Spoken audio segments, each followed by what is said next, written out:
വാർത്താലാപ് തയ്യാറാക്കുമ്പോൾ ശ്രദ്ധിക്കേണ്ട കാര്യങ്ങൾ, അതായത് സംഭാഷണം തയ്യാറാക്കുമ്പോൾ ശ്രദ്ധിക്കേണ്ട കാര്യങ്ങൾ. ഒന്നാമത്തെ പോയിൻ്റ്, നിശ്ചിത സന്ദർഭത്തെക്കുറിച്ച് ധാരണയുണ്ടാകണം. രണ്ടാമത്തെ പോയിൻ്റ്, സംഭാഷണം സന്ദർഭത്തിന് അനുയോജ്യമായിരിക്കണം. മൂന്നാമത്തെ പോയിൻ്റ്, തുടക്കവും ഒടുക്കവും ആകർഷകമായിരിക്കണം.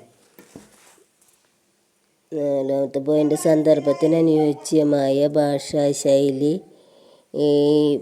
പ്രയോഗിക്കണം. അഞ്ചാമത്തെ പോയിൻ്റ്, ശുദ്ധമായ ഭാഷ പ്രയോഗിക്കുവാനും ശ്രദ്ധിക്കണം. ഇനി നമുക്ക് ബീർബഹുട്ടിയിലെ ദുകാൻദാറും ബേലയും സാഹിലും തമ്മിലുള്ള വാർത്താലാപമാണ് ഇവിടെ തയ്യാറാക്കണം. അപ്പോൾ നോക്കാം. कलम में साही भरवाने के लिए बेला और साहिल स्टेशनरी की दुकान गए. वहाँ पर दुकानदार और उनके बीच हुए वार्तालाप कल्पना करके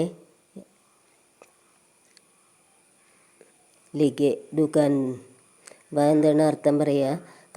കലമ്മേം, കലന്ന് വെച്ചാൽ പേനയിൽ, സാഹി ബർവാനെ കേലിയെ, സാഹി എന്ന് വെച്ചാൽ മഷി, ബർവാനെ കേലിയെന്ന് നിറയ്ക്കുന്നതിന് വേണ്ടി ബേല ഔർ സാഹിൽ, ബേലയും പിന്നെ സാഹിലും സ്റ്റേഷനറിക്ക് ദുക്കാൻ ഗേ, സ്റ്റേഷനറി കടയിലേക്ക് പോയിന്ന്.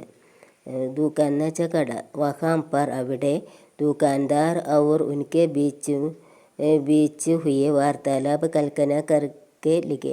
അവിടെ ദുക്കാൻദാറും ഉൻകെ ബീച്ച്, നമ്മളും തമ്മിലുള്ള ആ വാർത്താലാപ് സങ്കല്പിച്ച് എഴുതാനാണ് പറയുന്നത്. ബേലയും സാഹിലും തമ്മിലുള്ള വാർത്താലാപ് സങ്കല്പിച്ച് എഴുതാനാണ് പറയണം.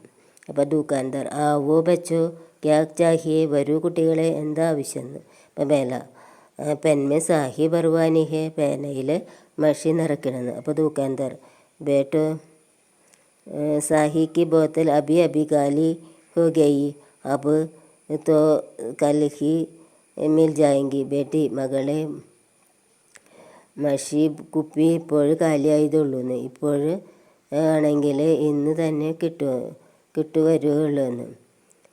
സാഹിൽ, ഓ അപ്പോൾ ക്യാ കറിങ്ങ, എന്ത് ചെയ്യും? ദുക്കാൻദാർ, അരേ ക്യാ ഹുവ, ഇങ്ങെന്ത് ചെയ്യാൻ? ബേല, പെൻമേം ജോ സാഹിദി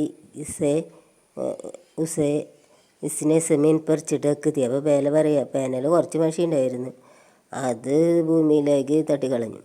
ദുക്കാൻദാർ, ബാദൽ കോ ദേക്ക് ഗറേ കോ നഹി ഡുലാന ചായ, അച്ഛ കോൻസി മേ പഠിത്ത, നിങ്ങൾ എത്രാം ക്ലാസ്സിലാണ് പഠിക്കണേ?